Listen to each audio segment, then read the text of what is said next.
জেলা পরিষদ সুপারমার্কেট দোকান মালিক সমিতির সহসভাপতি মোহাম্মদ এমদাদুল ইসলাম। পবিত্র ঈদুল আজহা উপলক্ষে আমরা মার্কেট পরিদর্শন করলাম আমাদের কমিটির নেতৃবৃন্দ সহ। মোটামুটি ভাবে বেচা কিনা তুলনামূলক ভাবে আগের অন্যান্য বছরের তুলনায় একটু কম।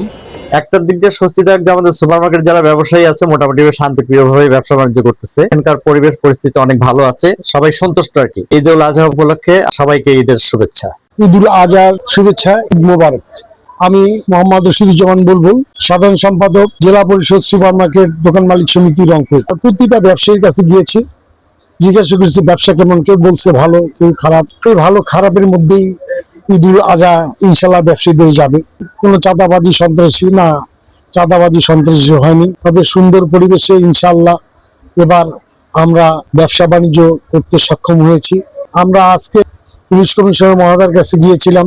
বেন্ডিখোর এবং কিছু দোকান চুরি হচ্ছে, ওই বিষয়ে পুলিশ কমিশনার মহোদয়ের কাছে আমরা স্মারকলিপি দিয়েছে। অত্যন্ত ভালো মানুষ, তিনি আমাদেরকে আশ্বাস দিয়েছে এই ধরনের কাজ আর হবে না, উনি বিষয়টা দেখবে। সকল ব্যবসায়ীকে, সকল ক্রেতাকে ঈদ মোবারক, ঈদ শুভেচ্ছা।